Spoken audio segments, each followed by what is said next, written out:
감기 기운이 있는 것 같아요. 그래서 말씀을 전하다가 또 기침을 할 건지 모르겠습니다. 자, 죄송하고 양해를 구하겠습니다. 우리가 저번 주에 마리아에게 하나님의 언약대로 성령으로 예수 그리스도가 이제 잉태가 되어지는 그 사건을 들어서 마리아가 하나님을 찬양하고 주님을 찬양하는 그 말씀에 대해서 은혜를 나눴습니다.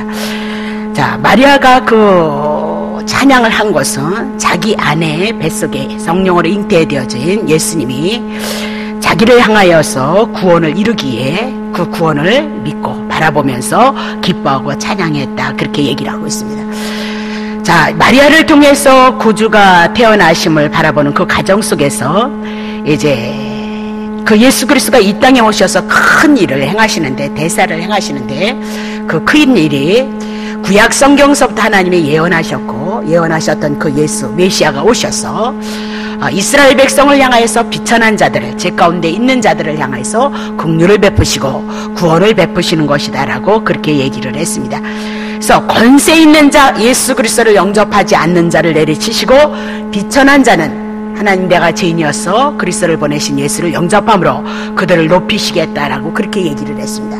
자, 1장 53절에 보니까 이렇게 말씀을 하고 있는 거죠. 1장 53절에 줄이는 자를 좋은 것으로 배부리셨고 부자를 공수로 보내셨도다, 그 얘기를 저번 주에 안 했습니다. 자, 줄이는 자가 뭐냐? 비천 가운데 있는 자, 내가 제 가운데 있어서 예수 보내심으로 예수를 영접하지 않는, 영수를 영접한 자에겐 좋은 것으로 하나님이 배불리시겠다, 예수를 통해서 하나님의 아들이 되어주고 하나님의 나라의 구원에 이를 것이고, 예수님을 배척하고 그리스도를 배척한 부자는 공수로 보내겠다, 구원이 없으므로 그에게 하나님의 심판이 있는 것을 말씀했다, 그렇게 얘기를 했습니다. 자, 오늘 본문은 엘리사벳이 이렇게 아들을 낳음으로 말미암아 엘리사벳이 하나님을 찬양하고 있는 그런 말씀입니다.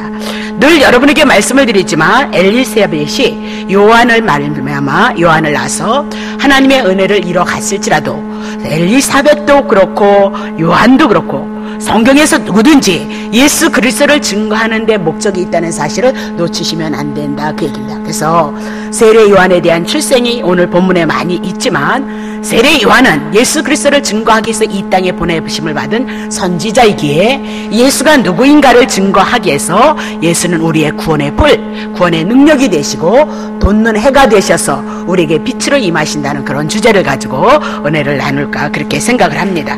자, 57절서부터 58절을 보면 마리아가 석 달을 엘리사벳과 함께 있다가 이제 돌아가고 엘리사벳이 해산을 하는 겁니다. 그래서 아들을 낳았다, 그렇게 얘기를 하죠. 그러니까 58절에 보니까 이웃과 친족이 주께서 저를 크게 긍휼히 여기심을 듣고 함께 즐거워했도다, 그래요. 무자했던 엘리사벳에게 아들이 낳아지니까 부끄러움을 면하게 하시고 부끄러움과 수치를 가려주셨다. 그래서 이웃과 친척이 함께 즐거워했도다라고 그렇게 얘기하고, 난지 8일이 되어져서 59절에 8일이 되어져서 아이를 할례하러 갔고 부친의 이름을 따라서 사가랴라고 하고자 하더니, 그렇게 얘기죠. 그러면 할례는 8일 만에 받는 것이 이스라엘 백성의 전통이었고 간습이었다. 그러면 할례가 무엇이냐? 너는 나의 택한 자녀이다, 택한 백성이다. 그래서 이방인들과 구별을 시키는 거예요. 하나님이 이스라엘 백성을 선민으로 삼으시고 이스라엘 백성에게 나면 8일마다 할례를 하라, 그렇게 얘기를 했거든요. 그러면 산의 아이의 생식기 표면에 흠집을 내서 흉터를 내거든요. 그것이 할례다. 그 사람은 누구예요? 하나님의 언약 백성이다. 그 언약 백성에겐 반드시 하나님의 언약이, 하나님의 약속이 이루어질 것이다, 표시를 주는 거죠. 그러니까 화장실 갈 때마다 자기 몸 안에 있는 표를 통해서 나는 하나님의 백성, 이스라엘 백성, 하나님의 언약하신 예수 그리스도를 통해서 구원을 얻을 것이다, 늘 이스라엘 백성은 그것을 기억하면서 살아갔단 말이죠. 근데 유대인들은 그 언약의 표시로 할례를 가지고 로마를 때려부셔서 이스라엘 백성의 나라가 구원을 얻는 건 줄 알았다, 그렇게 얘기를 합니다. 그래서 오해했다, 성경을 오해함으로 하나님을 알지 못했도다, 그렇게 얘기를 하고 있는 거죠. 그렇다면 오늘도 여러분이 성경을 잘못 이해하고 잘못 알고 있다면 하나님을 오해할 수 있다, 성경이 그렇게 제시하고 있다는 사실을 놓치시면 안 된다, 그 얘기입니다. 그러면 이렇게 할례를 행하고, 그때는 할례를 행한 다음에 그들의 간습이었다면 아이의 이름을 짓는 것이 그들의 간습이었습니다. 그래서 그 간습을 따라서 붙인 아버지 이름 사가랴 이름을 짓고자 했습니다. 그러니까 유대의 간습은 어떤 것이냐면 할아버지 이름을 따라서 짓는 그런 간습이 있었고요. 또 때로는 아버지 이름을 따라서 간습으로 아버지 이름을 따라서 이름을 지었다. 그렇게 그런 간습이 있었습니다. 자, 그러면 그래서 누구예요? 아버지 이름을 따라 사가랴라고 하고 그렇게 지었더니 지금 엘리사벳이 뭐라 그러냐면 아니다. 사가랴고 짓지 말라. 요한이라고 지라. 그렇게 얘기를 하고 있는 거죠. 그러면 유대인들이 놀라는 거죠. 아니, 유대인들의 간습이 있고 전통이 있는데 할아버지 이름이나 아버지 이름을 짓는 것이 간습인데 어째서 엘리사벳이 사가랴 아버지 이름을 따르지 말고 요한이라고 짓느냐, 그렇게 얘기를 하고 있는 겁니다. 그래서 지금 뭐라고 얘기하냐면요, 62절에 부친께 사가랴에게 가서 지금 하나님의 말씀을 믿지 못하고 있는 거잖아요. 그래서 믿지 못했고 하나님의 약속을 믿지 못해서 벙어리가 되어졌고 듣지 못하는 상태란 말입니다. 그래서 서판 이런 판때기 같은 것을 달라 그렇게 얘기하면서 당신은 뭐라 그러죠? 사가랴 얘기하는 거야. 당신의 아들을 누구의 이름으로 짓는 것이 좋으냐? 할아버지의 이름을 짓는 것이 좋으냐? 아니면 당신의 이름으로 짓는 것이 좋으냐? 그러는데 지금 요한이 뭐라 그러냐면 서판에다 이렇게 얘기합니다. 뭐라고 지래요? 요한이라고 지라고 글씨를 썼더라. 그렇게 얘기를 하고 있는 거죠. 그러니까 요한이라고 이름을 쳐라고 그랬는데 그 요한이라는 이름을 짓는 그 사건 속에서 또 사건이 퍼지더란 말입니다. 그 사건이 무엇이냐? 64절 보세요.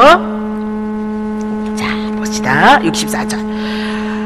이에 그 입이 열리고 혀가 풀리고 말을 하여서 하나님을 찬송하더라 라고 그렇게 얘기를 하고 있는 거죠.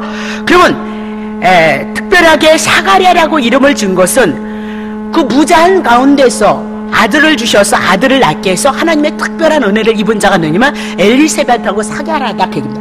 그러니까 특별한 입을 입었으니까, 특별한 하나님의 은혜를 입었으니까 사가랴의 이름을 짓는 것도 마땅한데 친척들은 그렇게 알고 있었는데 어머니가 그렇게 짓지 말라, 요한이라 지으라. 그리고 아버지도 벙어리가 되어진 상태에서 서판을 달으니까 뭐라고 쓰냐? 요한이라 그렇게 얘기를 하는 거죠. 그 얘기가 하는 동시에 어떤 사건이 있냐? 지금 사가랴의 입이 열렸고 혀가 풀리고 말을 하여서 하나님을 찬송하더라 라고 그렇게 얘기를 하고 있는 겁니다. 그러니까 요한이라는 그 단어, 요한이라는 이름을 인하여서 하나님의 은혜의 역사가 나타나고 기적 같은, 표적 같은 역사가 일어났다 그 얘기입니다. 그 얘기는 하나님의 뜻대로 이루어졌을 때 하나님을 찬양하고 하나님의 선하신 증거가 확실하다는 것을 증거하기 위해서 하나님이 사가랴의 입을 열고 혀를 풀었다라고 그렇게 얘기를 하고 있는 거죠. 그러면 요한이란 이름은 어떻게 해서 짓게 되어졌느냐? 누가복음 1장 13절입니다. 천사가 일러 가로되 사가랴여 무서워 말라. 너희의 간구함이 들린지라. 내 아내 엘리사벳이 내게 아들을 낳아주리니 그 이름을 요한이라. 그러면서 천사가 엘리사벳을 향하여서 사가랴를 향하여서 자식 주시겠다 이문화도 예언을 했습니다. 근데 예언을 했고 예언을 한 다음에 아들의 이름을 요한이라 그렇게 지명을 했던 거죠. 그러니까 지금 되어져가는 모든 일들은 하나님께서 말씀하시고 하나님의 언약하신 대로 다 이루어져 나가고 있다라고 그렇게 얘기하고, 말을 못하고 벙어리가 되어졌을 때는 하나님의 언약을 믿지 못했을 때 벙어리다 그 얘기입니다. 오늘도 우리가 하나님께서 약속하신 예수가 우리의 구원자이십니다. 그것을 믿지 못하는 자는 예수님에 대해서, 하나님에 대해서 진정 할 말이 없는 자고 벙어리다라고 얘기하고, 오늘 하나님의 언약 예수 그리스도가 2000년 전에 오셔서 우리의 구원자 되심을 인하여서 우리가 하나님이 우리의 아버지가 되고 우리가 아들이 되어졌다는 것을 믿는 자는 입이 풀려서 하나님의 은혜를 찬송할 수 있고 증거할 수 있는 자이다라고 그렇게 얘기를 하고 있는 거죠. 그렇다면 말을 못했을 때는 하나님의 언약을 믿지 못했기 때문에 입이 벙어리가 되어진 상태고, 하나님의 일하심이 하나님의 뜻대로 이루어진다는 것을 믿었을 때는 입이 풀려서 결국은 하나님을 찬송하게 되어지더라라고 그렇게 얘기를 하고 있는 거죠.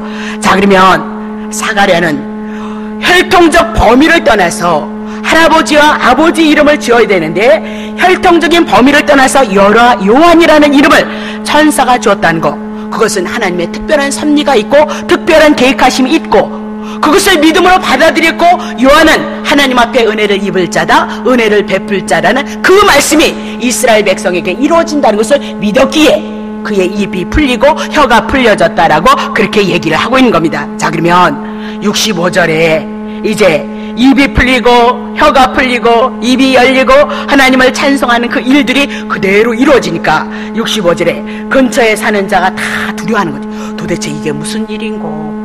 그러면서 이 모든 말이 온 유대 산중에 퍼졌도다라고 그렇게 얘기하면서 얘기를 하고 있는 겁니다. 뭐라고 얘기를 하냐면요, 66절 듣는 사람이 이 말을 마음에 두며 가르되 이 아이가 장차 어찌 될 것인고, 세례 요한이 도대체 어떤 사람이기에 이런 일들이 이러하는고, 그러면서 세례 요한을 향하여서 주님이 함께 하심을 드러내고 있다라고 그렇게 얘기를 하고 있는 거죠. 그렇다면 나이 많고 나이가 많아서 아이를 낳을 수 없는 상태에서 특별한 하나님의 섭리 가운데 이 아이를 향하신 하나님의 뜻과 하나님의 계획이 무엇인지 많은 사람들에게 세례 요한을 향해서 주목하게 되어졌도다, 그렇게 얘기를 하고 있는 겁니다. 자, 세례 요한을 향하여서 이제 그 붙인 사가랴가 입이 열어짐으로 말미암아 예언을 하는 겁니다. 성령의 충만함을 입어서 예언하는데 뭐라고 얘기했냐, 67절 봅시다. 그 붙인 사가랴가 이제 성령의 충만함을 입어서 예언을 하는 겁니다. 그러니까 성령의 충만함이란 여러분 늘 얘기를 하지만 요한복음 15장 26절입니다. 내가 아버지께로서 너에게 보낼 보혜사 곧 아버지께로서 나오시는 진리의 성령이 오실 때에는 그가 누구를 준 거예요? 나를 증거하시다. 세례 요한도 성령이 충만해서 세례 요한도 예수를 증거할 것이고, 사가랴도 성령이 충만함으로 말미암아 그 성령의 충만함 속에서 세례 요한이 예수를 증거할 것을 말씀하시고, 예수님이 하나님의 나라를 증거하다가 예수님이 가셔서 성령이 오시니까 성령이 오심으로 말미암아 진리의 성령이 누구를 증거해요? 예수 그리스도를 증거하고 있다는 사실을 놓치시면 안 된다, 그렇게 얘기를 하고 있는 거죠. 그러면 사가랴가 이렇게 예언을 하고 있을지라도, 요한에 대한 사명을 향해서 얘기를 하고 있을지라도 사가랴의 찬양은 아들 요한을 향하여서 태어남을 찬양하고 증거하고 있는 것이 아니다, 그렇게 얘기를 하고 있는 겁니다. 그러면 도대체 누구를 향해서 증거할 것인고, 68절입니다. 자, 찬송할 것인데 이스라엘 하나님이여 그 백성을 돌아보사 속량하시며. 자, 하나님을 찬양하는데 구약의 이스라엘 백성들을 향하여서, 애굽에서 종노릇 된 그들을 향하여서 하나님이 불쌍히 여기고 긍휼히 여겨서 그들을 돌아보심으로 애굽에게서 이스라엘 백성의 죄를 속량하실 것이다. 자, 애굽에서 노예로 400년을 살았던 그들을 향하여서 하나님께서 기억하시고 언약하셨던 대로 애굽에서 그들을 구출해낼 것이다 라고 그렇게 얘기하면서 애굽에서 종살이했던 자기의 백성을 돌아보심으로 자기의 백성을 어떻게 구원했냐? 어린 양 피를 잡아서, 어린 양을 잡아서 문설주에 피를 바름으로 말미암아 그들을 속량했듯이 지금 예수 그리스도가 이 땅에 어린 양으로 오셔서 제물이 되셔서 이스라엘 백성을 향해서 속량하실 것, 예수 그리스도를 지금 찬송하는 거지 요한을 향해서 찬송하는 것이 아니다, 그렇게 얘기를 하고 있는 겁니다. 자, 글쎄요, 그러면 구약에는 이스라엘 백성을 어린 양으로 구원을 했고, 신약에 와서는 누가 우리를 향해서 우리의 구원을 이루었는가 보시면 알겠죠. 저 에베소서 1장 3절 찬송하는 겁니다. 왜 찬송하느냐? 하나님 곧 우리 주 예수 그리스도의 아버지께서 그리스도 안에서 하늘에 속한 신령한 복으로 우리에게 복을 주시되 구원을 이루시되, 창세전에 그리스도 안에서 우리를 택하시고 우리로 사랑 안에서 그 앞에 거룩하고 흠이 없게 하시려고 예수 그리스도를 통해서 제 문제 해결하시고 하나님 앞에 의로운 자로 서게 하시려고 창세전에 기획하셨어요. 그 기쁘신 뜻대로 우리를 예정하사 예수 그리스도로 말미암아 자기의 아들들이 되게 하셨는데, 이는 그의 사랑하시는 자 안에서 우리에게 거저주시는 바 그 은혜의 영광을 찬미하게 하려 하는 것. 거저주신 것이 무엇인가? 돈인가 했더니 7절에 보세요. 우리가 그리스도 안에서 그의 은혜의 풍성함을 따라 곧 그의 피로 말미암아 구성보다 제사함을 얻었으니.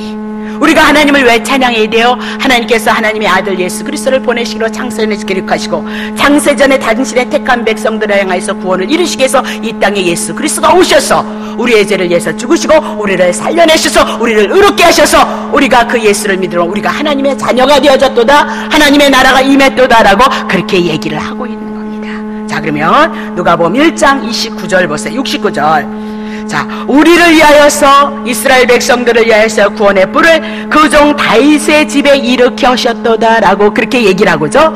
그러면 뿔이란 성경에서 하나님의 능력과 하나님의 권능, 하나님의 힘을 상징한다 그렇게 얘기를 하고 있습니다.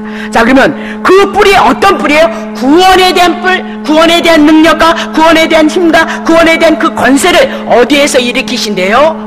하나님의 종 다윗의 뭐예요? 집에 일으키겠다라고 그렇게 얘기를 합니다. 그러면 구원에 대한 능력, 구원의 힘은 어디에서 나오느냐? 다윗의 가문에서 구원자 예수 그리스도가 나오실 것을 말씀하고 있다 그렇게 얘기를 하고 있는 거죠. 자, 그러면 결코 이 구원에 대한 것, 구원의 뿔, 죄를 속량하시는 것, 그래서 하나님을 찬양하는 이 모든 것들은 세례 요한을 향해서 말씀하는 것이 아니고 누구를 증거합니까? 세례 요한이 예수 그리스도를 증거할 그 사명을 가지고 오는 거고, 궁극적으로는 예수 그리스도를 증거하고 있도다라고 그렇게 얘기를 하고 있는 거죠. 그리고 요한은 제사장의 아들로서 아론의 집의 자손이었지 다윗의 자손이 아니었다 그렇게 얘기를 해나가는 겁니다. 정말 구약에 어떻게 말씀하셨는가 보세요. 시편 132편 11절, 여호와께서 다윗에게 성실하게 하나님께서 맹세를 하신 거예요. 자, 변치 아니하실 것이다. 이르시기를 내 몸에 다윗의 후손으로 뇌 위에 누구예요? 왕권이 있을 것을 말씀하고 있는 거예요. 자, 그러면 하나님께서 다윗에게 맹세하셨는데 여호와의 언약이다라고 그렇게 말씀하시고, 다윗에게서 언약하신 것이 뭐예요? 다윗의 후손으로서 누가 나와요? 왕이 나올 것이다 그렇게 얘기하고 있는 거죠. 자, 그러면 17절 보세요. 언약하신 것이, 내가 거기서 다윗에게 뿔이 나게 하실 것이고 다윗에게 하나님의 능력과 권능이 있게 하실 건데, 내가 다윗에게 뿔이 나게 하는데 다윗의 자손을 통해서 뿔이 하나님의 능력과 권능이 나올 건데, 내가 내 기름을 부은 자를 향해서 뭐예요? 등을 준비할 것이라는 거예요. 등을 왜 준비하는 거야? 어둠 가운데 캄캄하게 있기 때문에, 죄 가운데 사망 가운데 있기 때문에 하나님께서 다윗을 통해서 다윗의 자손을 통하여서 구원의 뿔이 나오게 하셔서 우리를 구원하시고 하나님께서 준비하신 게 기름 부은 자, 그래서 등을 예비할 것이다 라고 그렇게 얘기를 하고 있는 거죠. 그러면 거기서 다윗의 뿔에 나게 할 것이다 그렇게 얘기하면서 누가복음 1장 69절을 향하여서 그렇게 얘기를 합니다. 우리를 향하여 구원의 뿔을 그 종 다윗의 집에 일으키게 하실 것이다. 시편 132편에 그리고 사무엘 상하에 있었던 그 언약들이 지금 예수 그리스도를 통해서 오셔서 그대로 하나님의 언약이 이루어진다는 것을 지금 증거해 나가고 있다 그렇게 얘기를 하고 있는 거죠. 그러면 다윗의 집에 구원의 뿔을 나게 하시고 다윗의 자손으로 예수 그리스도가 오셔서 예수 그리스도가 우리를 향해서 구원을 이룰 것이다 라고 그렇게 얘기를 하고 있는 겁니다. 그러면 이것을 알았기에 다윗이 늘 하나님 앞에 찬송을 합니다. 어떻게 찬송하느냐? 사무엘하 22장, 나의 하나님이시여 나의 피할 바위시여 나의 방패시여 나의 구원의 뿔이시여. 누가요? 하나님이 나의 높은 망대시고 나의 피난처시고 나의 구원자이시라 나를 흉악에서 구원하셨도다 라고 그렇게 얘기를 하고 있습니다. 그러면 여기서 구원의 뿔 나오시죠? 누가요? 하나님이요. 그 하나님이 방패가 되시고 구원의 빼시고 망대가 되시고 피난처가 되셔서 구원자가 되어줄 것, 그리고 흉악에서 나를 구원할 것이도다 라고 그렇게 찬양을 하고 있는 거죠. 자, 다시 보세요. 시편 18편, 여호와는 나의 반석이시고 요새시고 건지는 자이시고 하나님이시고 나의 피할 바위시고 나의 방패시고 나의 구원의 뿔이시고 나의 산성이시도다 그렇게 얘기를 하고, 그럼 도대체 어디서 구원하시고 어디서 뿔이 되시고 어디서 방패가 되어졌느냐? 하나님이 하신 일이 있단 말입니다. 자, 16절 보세요. 18편 16절, 저가 위에서 보내서 나를 취하시며 많은 물에서 나를 건지셨도다 그렇게 얘기합니다. 그러면 이 얘기는 다윗이 고백한 찬양이거든요. 그러면 다윗의 삶 속에서 늘 다윗을 향해서 함께 하실 것이라고 말씀하시고 언제든지 구원의 뿔이 된다고 사무엘상을 통해서 말씀하셨는데, 다윗의 삶의 여정 속에서 늘 사울을 통해서 많은 환난과 고통이 있었다는 겁니다. 그럼에도 불구하고 죽을 위험에 있었고 나쁜 짓을 해서 환난을 당했을지라도 하나님은 늘 다윗을 향해서 하나님의 구원의 역사를 이루심으로 말미암아 환난 속에서, 물 속에서, 많은 환난 속에서 다윗을 건졌도다 그렇게 얘기를 하고, 그러면 구약의 하나님께서 다윗을 통해서 이렇게 구원을 하셨다면 신약에 오실 예수 그리스도, 다윗을 통해서 구원하신 하나님이 누구이냐? 예수 그리스도이다, 여호와이다. 그것을 여러분에게 성경으로 풀어드렸습니다. 그러면 구약에서는 하나님으로 여호와로 그렇게 다윗을 택한 자를 향해서 구원을 하셨다면 신약에 오셔서 예수 그리스도 하나님의 백성을 향해서 택한 자를 향해서 하나님은 동일하게 구약의 구원을 이루셨던 것처럼 우리를 향해서 구원을 이루는데 그 구원이 누구냐? 예수 그리스도이도다라고 그렇게 얘기를 하고 있는 거죠. 자, 다시 보겠습니다. 6절 보세요. 내가 환난에서 여호와께 하려며 나의 하나님께 부르짖었더니 저가 그 전에서 내 소리를 들으시며 그 앞에서 나의 부르짖음이 그 귀에 들렸도다라고 그렇게 얘기하면서 이스라엘 백성도 환난 가운데 고통 가운데 있었을 때 하나님 앞에 부르짖었을 때 하나님께서 이스라엘 백성을 구원하고 다윗을 구원했던 것처럼 나라를 향해서 한 개인을 향해서 구원을 이루시는 구약에는 여호와이시고 신약에는 예수 그리스도가 그림자로 예표로 오셔서 우리의 구원을 온전히 이루셨도다라고 그렇게 얘기를 하고 있는 건다. 그래서 구원의 뿔 그렇게 결부시키셔서 찬양을 했던 것을 우리가 볼 수 있습니다. 자, 그러면 69절에도 동일하게 얘기를 하는 겁니다. 뭐라고 얘기냐? 우리를 위하여서 구원의 뿔을 그 종 다윗의 집에 일으키셨도다라고 그렇게 얘기를 하고, 자, 그리고 나서 70절 뭐라고 말씀하나 보세요. 이것은 주께서 예로부터 구약성경서부터 거룩하신 선지자의 입으로 말씀하신 바와 같도다. 예수 그리스도가 이 땅에 오셔서 구원의 뿔로 다윗의 집안으로 다윗의 뿔로 우리를 위해서 오셔서 구원을 이루셨는데 그것은 어느 한순간 일순간에 이루어진 것이 아니고 구약 성경서부터 하나님께서 다윗의 가문을 통해서 구주를 낳게 하신다는 거 이미라도 예언을 했다 그렇게 얘기를 하고 있는 겁니다. 자, 그러면 다윗의 가문을 통해서 정말 어떻게 일으켰는가 봅시다. 다윗의 집 그렇게 얘기했습니다. 자, 마태복음 1장 1절 아브라함과 다윗의 자손으로 누가 와요? 예수 그리스도가 오는 겁니다.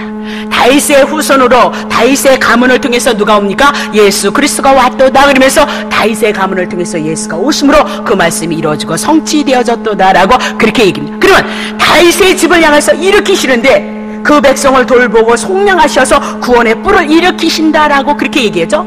그럼 다윗의 자손 오신 예수 그리스도가 우리를 죄에서 속량하셔야 되고 우리를 구원의 뿔로 우리를 일으키셔야 된다는 거예요. 그러면 예수 그리스도가 하실 일이 무엇이냐? 마태복음 1장 21절입니다. 아들을 낳을 것인데 다윗의 자손으로 예수가 오셨는데 그가 하나님의 아들로 이 땅에 오는데 그 이름을 예수라 하라.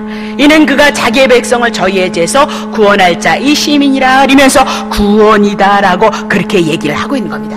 그럼 도대체 이 구원이 분명히 죄에 대해서 구원인데 누가복음에는 어떻게 구원을 말씀하고 있느냐? 자, 71절 보겠습니다.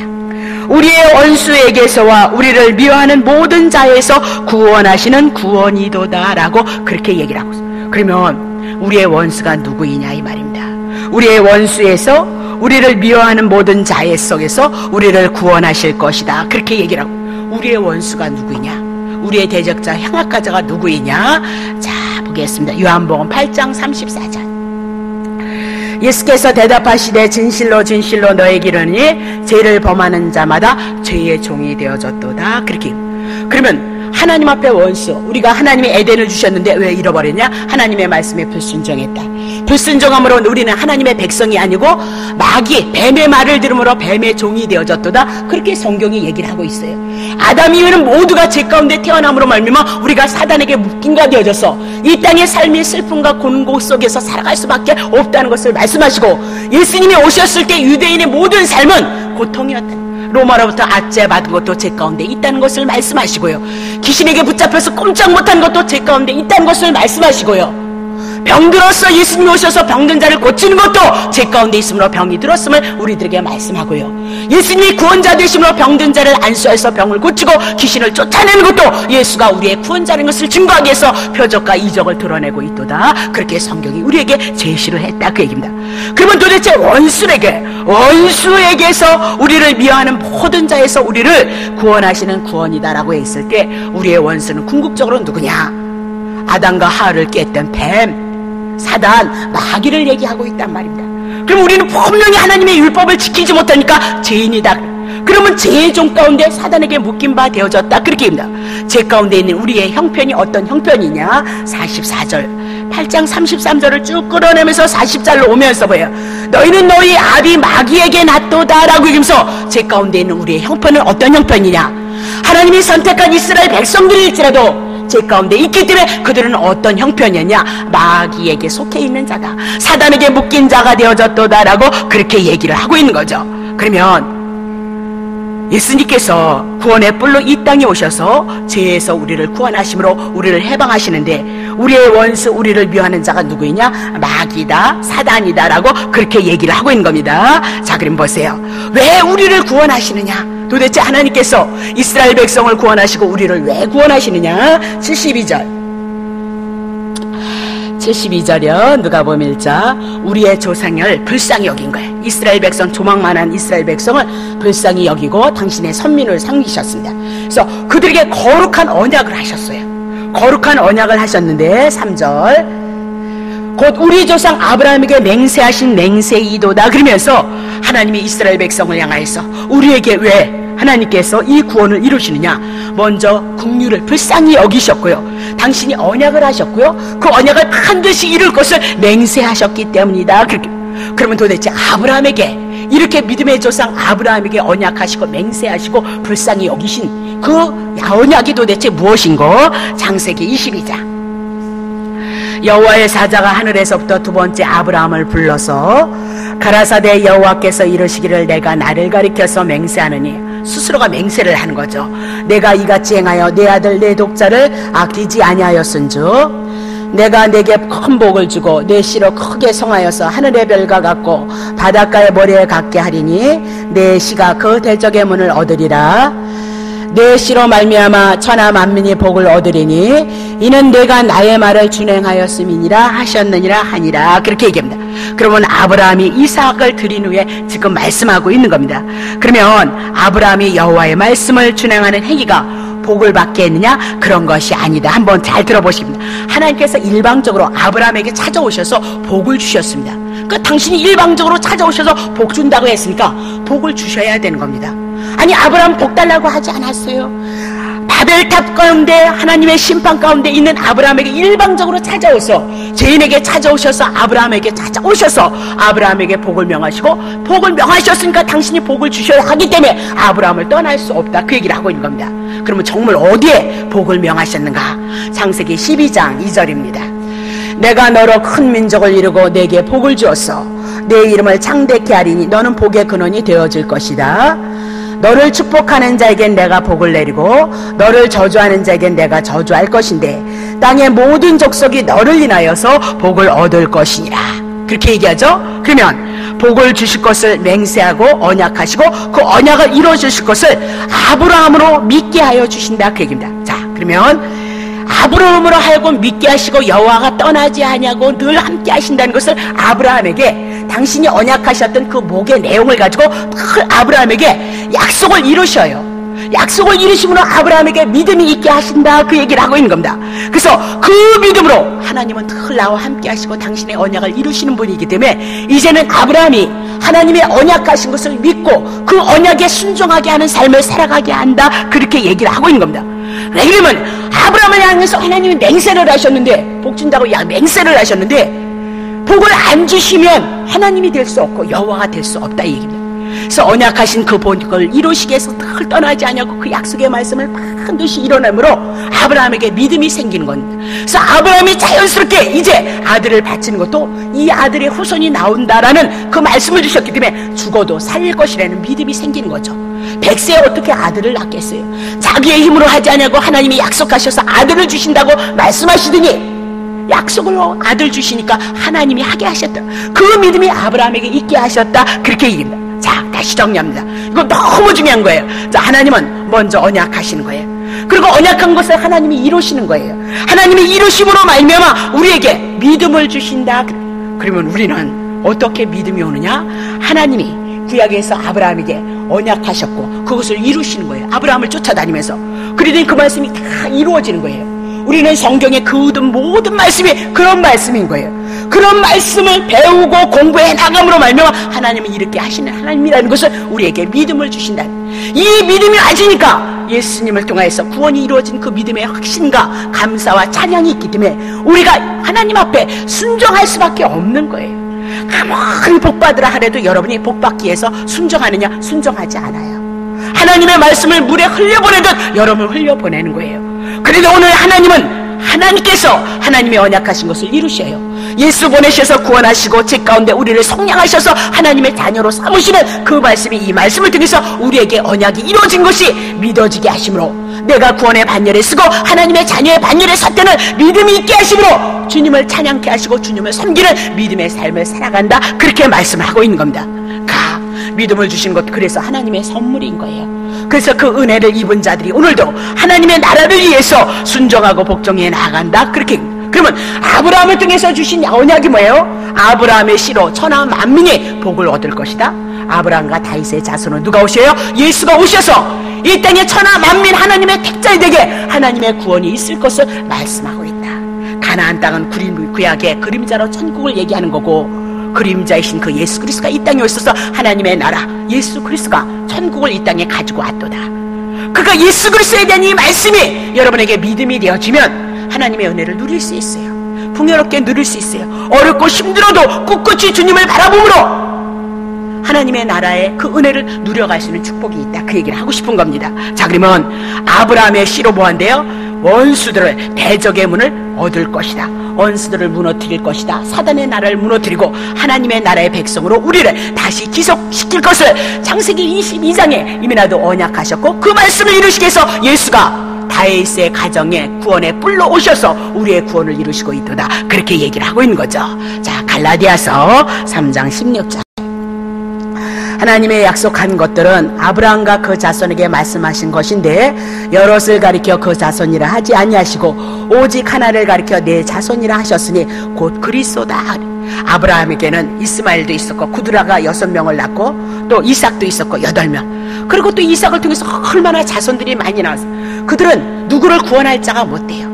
태어날 때부터 죄인이기 때문에 죽어있는 생명으로 가지고 왔기 때문에 누구를 위해서 구원할 자가 아니라 이 말입니다. 그런데 아브라함, 다윗의 자손으로 누가 오셔요? 아브라함의 자손으로 예수 그리스도가 오셔서 우리의 구원을 이루실 것을 이미 나도 약속하셨다, 그렇게 얘기를 하고 있는 거죠. 그 말씀을 성취하고 있도다, 그렇게 얘기합니다. 자, 누가복음 1장 74절 보세요. 자, 우리로 원수의 손에서 건지심을 받고, 원수의 손에서 건지심을 받았다. 사단의 마귀의 손에서 우리가 건짐을 받았다. 그러면 건짐을 받았다는 것이 도대체 무엇인고 75절입니다. 이제는 종신토록 주의 앞에서 성결과 의로 두려움이 없이 섬기게 할 것이다. 그러면 건지심, 원수의 손에서 건지심을 입었다, 그렇게 얘기합니다.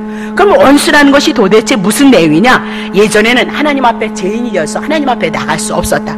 예전에는 성결하지 않았다는 거예요. 죄인이 되어져서 하나님 앞에 구원을 얻지 못한 상태는 성결하지 않았다는 거예요. 하나님 앞에 의롭지 않았다는 거예요.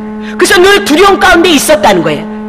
구원의 뿔, 다윗의 집을 통해서 구원의 뿔로 우리의 구원을 이루시고 속량하시는 그 예수 그리스도를 통해서 우리가 원수의 손에서 건짐을 받았다, 그 얘기는 예수 그리스도를 통하여서 우리가 성결해지고 의로워서 하나님의 자녀가 되어졌도다, 그렇게 얘기를 하고 있는 거예요. 그 어디를 살피는데 성경에서 우리들에게 예수를 증거하지 않는 것이 어디냐? 성결도 예수요, 의로움도 예수요.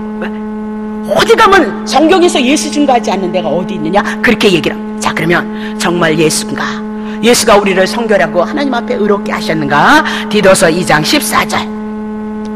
예수 그리스도가 우리를 대신하여서 당신의 십자가에서 주심으로 우리가 짓는 그 불법에서, 하나님의 말씀에 순종하지 못하는 불법에서 우리를 구원하셨도다. 우리를 구속하셨도다. 그냥 구속하신 거 아니에요. 죄값 정령 주일에서 처절하게 죽으시고 여러분을 살려내셨다, 그렇게 얘기죠. 우리를 깨끗게 하셨다는 거예요. 내의 죄를 위해서 가져가셨으니까, 내가 이렇게 죄가 많은데 예수님이 이제 다 가져갔으므로 죄가 없어졌도다, 그렇게 얘기를 하고 있는 거죠. 죄가 없어짐으로 내가 하나님 앞에 의로운 자가 되어졌도다, 그것이 예수 믿는 거예요. 그거 믿어지면 성령이 오늘 여러분 속에서 믿어지게 하는 은혜가 와서 예수를 믿게 해요. 하나님 앞에 감사하게 해요. 하나님을 찬양하게 하더라, 그렇게 얘기를 하는 거예요. 우리를 깨끗게 하셨어요. 이제 선한 일이 뭐예요? 선한 일이 우리를 죄에서 구원하고 사단에서 구원해서 하나님의 백성으로 하나님의 은혜를 잊게 하는 것이 선한 일이에요. 그래서 선한 것이 영생으로 연결이 되어져요. 그러면 선한 일도 무엇으로? 그래요? 예수님밖에 없는 거예요. 성경인 그렇게 다 여러분에게 복 받으세요. 그런 건 여러분 열심히 하라 그러는 거예요. 그런데도 자꾸 귀 기울이지 마세요. 네? 자, 열심히 하는 누가 됐어요? 하나님의 친백성이 되게 하심이라 그렇게 얘기를 하고 있는 거죠. 다시 보겠어요. 베드로전서 1장 18절. 너희가 알지 않니? 너희 조상 구약의 이스라엘 백성들은 유전된 망령된 행실이라는 거예요. 유전된 망령 행실이 뭐예요? 율법인 거예요. 율법 지켜서 복 받아라 그렇게 얘기해요. 너 죄인이야 그렇게 깨닫게 해주는 거야. 근데 자꾸 이스라엘 백성이가 오늘도 교회 오면 율법을 지키라. 그래서 여러분 하나님을 얼마나 사랑하셨어요? 예? 여러분 예수님 얼마나 사랑하시다 오셨어요. 그렇게 사랑하셔야 복을 주실 거 아니겠어요? 근데 여러분 그냥 어쩌다 24시간 안에 한 10번 생각하셔도 많이 생각하시는 거잖아요. 그럼 많이 사랑한 거 아니잖아요. 그렇잖아요. 봐요. 그런 거에서, 그런 행실에서 그런 걸로 구속하는. 또 우리의 행위 은이나 금같이 없어질 것으로 그런 것을 하는 것이 아니라는 거예요. 19절. 오직 흠없고 점없는 어린 양 같은 그리스도의 보배는 필요한 거라는 거예요. 우리가 깨끗해지고 정결해지고 하나님 앞에 구원을 얻는 것은 예수님이 우리의 죄를 위해서 대신 죽으시고 우리의 죄를 가져가심으로 우리가 의로워져서 예수의 그리스도가 흘리신 그 피로 우리가 의로워졌도다. 그렇게 증거하고 있어요. 20절 보세요. 그는 창세, 그 예수님이 오시는 것은 창세전 영원서부터 창세기 1장 1절이 있기 이전에, 이 우주의 역사가 있기 이전에 영원전서부터 미리 알리신 바 된 자니 말세에 예수님의 초림부터 재림까지 너희를 위해서 나타나신 바 되어졌도다라고 그렇게 얘기를 하고 있는 겁니다. 그러면 원수의 손에서 건졌다, 사단의 손에서 건졌다. 그러면 원수가 뭘 잡고 있냐, 사단이 뭘 잡고 있냐? 성결하지 못하고 의롭지 못하게 죄 가운데 있는, 그래서 두려움 가운데 언제든지 죽을 수밖에 없고 멸망당할 수밖에 없는 형편에 있는 우리를 향해서 예수가 오셔서 우리를 성결케 하고 우리를 의롭게 했도다라고 그렇게 얘기를 하고 있는 거죠. 자, 그러면 아브라함의 씨로 예수 그리스도가 오셔서 천하 만민이 구원을 얻을 것이다. 아브라함의 씨 예수 그리스도, 자기의 백성 죄에서 구원하시는 예수 그리스도, 그렇게 얘기하면서 지금 몇 가지를 가지고 성경의 신구약의 말씀을 가지고 여러분에게 누구 증거하고 있죠? 예수님 증거하고 있다 그 얘기입니다. 저는 그게 더 중요해요. 모든 성경이 이렇게, 구약 성경이든 신약 성경이든 예수가 우리의 구원자 되심으로 우리를 위해서 오실 것을 약속하시고 2000년 전에 오셔서 우리의 구원을 이루셨다는 이 말씀이 여러분 영혼의 믿음의 씨앗이 되어져야 된다. 주님은 믿음이 없이는 기쁘시게 못하니까 막 믿음이 없이는 주님, 그래서 믿음을 가지고 하나님 앞에 헌신하고 예 맞아요, 틀리지 않아요. 믿음이 있기 때문에 그런 겁니다. 근데 더 중요한 하나님이 기뻐하시는 믿음 뭐냐? 예수님이 오셔서 나의 죄를 위해서 죽으시고 나를 의롭게 하시기 위해서 부활하신 생명으로 나타나시고 그것을 믿게 하셔서 성령이 내 안에 나를 오셔서 나에게 인치게 하다는 그 믿음을 하나님이 더 기뻐하시는 것을 믿으시기를 예수 여러분 축복합니다. 거저 주시는 은혜고 거저 주시는 선물이라는 것이 우리들에게 얼마나 많이 성경을 통해서 증거되어야 되는지 알 수 없다 그 얘기입니다. 자, 사가랴가 그래서 또 주님을 찬양하는 겁니다. 76절에 뭐라고 찬양을 하냐면요, 이 아이의 지극히 높으신 주의 높으신 이의 선지자라 일컬음을 받고 주 앞에 가서 그 길을 예비할 것이다. 지금 요한이 찬양하고 있는데요, 사가랴가 지금 요한을 통해서 아이를 가져서 요한이 하는 사역을 해요. 뭐라고 해요? 지극히 높으신 이의 선지자예요. 그럼 지극히 높으신 이의 하나님의 아들 예수 그리스도를 통해서 그것을 증거하는 선지자로 누가 부름을 받아요? 요한이 부름을 받도다라고 그렇게 얘기해요. 그래서 주 앞에 예수님보다 먼저 앞서서 하나님의 사역을 할 것을 말씀하시고, 세례 요한이 6개월 하나님의 사역을 하시고 다음에 예수 그리스도가 오심으로 정작 하나님의 나라가 무엇인지 하나님의 능력과 권능과 표적을 통해서 하나님의 나라를 증거했죠. 세례 요한은 표적과 이적과 기적을 드러내지 않았어요. 왜 안 드러내냐? 그는 참 선지자가 아니기 때문에 그렇다 그 얘기입니다. 당신이 참 선지자고 참 그리스도이시고 참 구원자이고 그것을 증거하기 위해서 표적과 기적을 예수 그리스도가 드러냈도다라고 그렇게 얘기를 하고 있는 겁니다. 그러면 주보다 먼저 와서 예수가 오실 것을 선포했던 자고, 그래서 많은 삶으로 예수가 오므로 예수님을 영접하는 그 길을 준비한 자가 누구예요? 세례 요한이도다. 77절 보겠습니다. 주의 백성에게 제사함으로 말미암아 구원을 얻게 하리니, 그러면서 사가랴가 성령 충만해서 예언하는데 자기가 낳은 아들 세례 요한은 이렇게 주의 백성에게 죄를 통해서 구원을 얻는 거 누구를 통해서 얻어요? 예수 그리스도를 통해서 얻는데 그것을 먼저 앞서서 가서 증거하는 것으로 알게 하리니, 그렇게 얘기하면서 세례 요한에게 주신 겁니다. 내 뒤에 곧장 오신다, 예수가 오신다, 그 예수를 바라보고 그 예수를 영접할 수 있는 그 길을 준비한 자가 세례 요한이었도다라고 그렇게 얘기를 하고 있는 겁니다. 결론은 뭐냐? 78절. 이는 우리가 하나님의 긍휼을 인함이라. 이로써 돋는 해가 위로부터 우리에게 임함이니라. 그렇게 얘기죠. 하나님의 아들 예수 그리스도가 온다면 어떤 사명이냐? 불쌍히 여긴다는 거예요. 하나님께서 불쌍히 여기고 긍휼히 여겨서 어떤 일이야?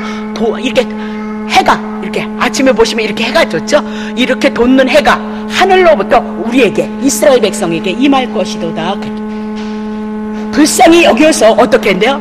돋는 아침에 이렇게 크게 돋는 컴컴한 세상에 이렇게 돋는 해가 빛이 하늘로부터 위로부터 하늘로부터 이스라엘 백성에게 임할 것이도다라고 그렇게.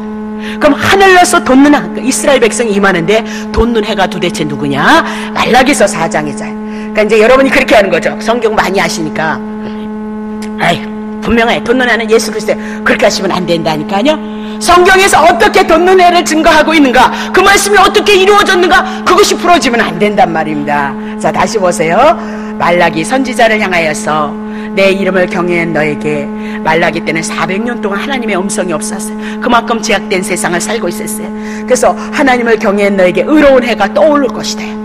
돋는 해가 오듯이 하나님께서 예수 그리스도 의로운 해를 이렇게 떠올려서 치료를 할 것이다. 강선을 바랄 것이다. 그래서 너희가 나가서 요양간에서 나온 송아지같처럼 뛸 것이도다라고 그렇게 얘기하면서 하나님께서 이미라도 예언을 하셨어요. 말라기 선지자를 통해서 너네들 제약 가운데 있을지라도 그대를 두지 않겠다. 의로운 해를 이렇게 하나님께서 보내셔서 그 의로운 해가 모든 이스라엘 백성의 제약을 치료해서 그들에게 강설을 바라게 하실 것이다. 그렇게 얘기하면서 의로운 해 예수님, 그리고 또 의로운 해 누구를 증거하죠? 예수가 다윗의 뿔 가정에서 구원을 이룬 예수 그리스도이다라고 그렇게 얘기해요. 그러면 2000년 전에 오셨거든요. 다 이루셨거든요. 그것이 여러분에게 믿음이 되어져야 된다. 믿음의 내용으로 들어와야 된다. 그것이 여러분이 하나님의 말씀 양식을 먹는 것이도다. 그렇게 얘기를 하고 있는 겁니다. 두 번째는 보세요. 뭐라고 얘기하냐면요, 79절이요. 누가복음. 돋는 해는 어떻게 할 것이냐면요, 어둠과 죽음의 그늘에 앉은 자에게 비칠 것이라는 거예요. 그러면 빛으로 오신다는 거죠. 빛으로 오셔. 우리의 불을 평강의 불로 길로 인도하실 것이다. 그렇게 하면서 어둠과 죽음의 그늘, 그냥 얘기할 거 없어요. 이제는 제 가운데 사단 가운데 있는 우리들에게 돋는 해가 와서 비추셔서 우리는 우리의 발을, 우리의 인생의 여정을 어떻게 해요? 평강의 길로. 그전에는 어떻게 했어요? 환난 가운데, 고통 가운데 있는, 어두운 가운데 죽음의 그늘에 앉아 있어서 고통만 당하는 그런 인생들에게 돋는 해가 오시고 비추는 빛이 되셔서 평강의 빌로 무엇을 해요? 인도하실 것을 말씀하고 있다. 그렇게 얘기를 하고 있는 겁니다. 그러면 시간 많이 지나갔으니까 빛으로 오신 예수 그리스도, 요한복음 1장 4절부터 5절 나갑니다. 예수 그리스도에는 생명이 있는 거예요. 여러분이 죄인이기 때문에 심판 가운데 있고요, 죽어도 지옥불에 던져져야 되거든요. 그래서 예수님이 여러분의 영혼을 살리기 위해서 무엇으로 했죠? 생명의 빛으로 오신 거예요. 그래서 요한복음엔 생명에 대해서, 영원한 생명에 대해서 그렇게 많이 말씀하고 있는 이유가 있는 거예요. 여러분들이 지금 살다가 내일 내가 예수 안 믿으면 지옥불에 던져져야 되는 거예요.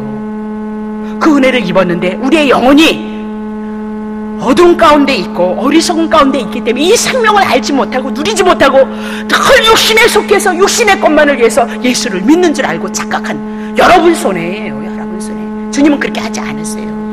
그렇게 예수가 왜 생명이, 예수 그리스도 안에, 말씀이신 예수 그리스도 안에 생명이 있었는데요, 그 생명은 사람들에게 빛으로 올 것이라는 거예요. 사람들에게 뭐 줄 것이래요? 빛을 줄 것이다. 5절. 빛이 이 땅에 예수 그리스도가 왔을지라도 제 가운데 있으니까 어둠들은 깨닫지 못하더라. 그러니까 여러분이 예수 믿는 것이 아니라 그분의 능력을 가지고 우리들에게 찾아오는 거죠. 아브라함에게 찾아오셔서 하나님의 능력과 권위로 역사함으로 아브라함이 하나님이다, 그것을 깨닫은 것처럼 오늘도 성령을 통해서 예수 그리스도가 오늘 우리에게 찾아오셔서 오늘 이렇게 예수를 통해서 하나님의 은혜를 입었다는 것을 우리에게 말씀하고 있다. 그렇게 얘기합니다. 자, 9절 보겠습니다. 참빛 세상에 와서 각 사람에게 비치는 빛이 있었는데 그 빛이 뭐야? 말씀이신 예수 그리스도가 참빛으로 우리들에게 오셨고 참생명으로 우리들에게 오셨다라고 그렇게 얘기하고, 오늘 우리에게 평강의 길로 인도하실 거, 이사야 9장 6절에 평강의 왕으로 예수 그리스도가 오실 것을 이미나도 예언을 했습니다. 자, 정리합니다. 그러면 샤가랴가 오늘 예언을 했고 찬양을 했거든요. 요한 아니다. 구원의 뿔, 돋는 해, 그것이 딱 성경의 중심에 와 있다. 그렇게 구원의 뿔, 우리들의 원수 사단으로부터 우리 구원할 것, 이렇게 얘기를 한 거. 그러면 사단이 왜 우리 잡냐? 죄 때문에 붙잡았다. 여러분이 앞으로 오실 예수님이 주님이 오실 때까지 여러분이 짓는 죄 다 가져가신 것을 믿으시기를 예수 여러분 축복합니다. 그러면 성령이 역사하는 거예요. 막 회개하라, 막 회개해.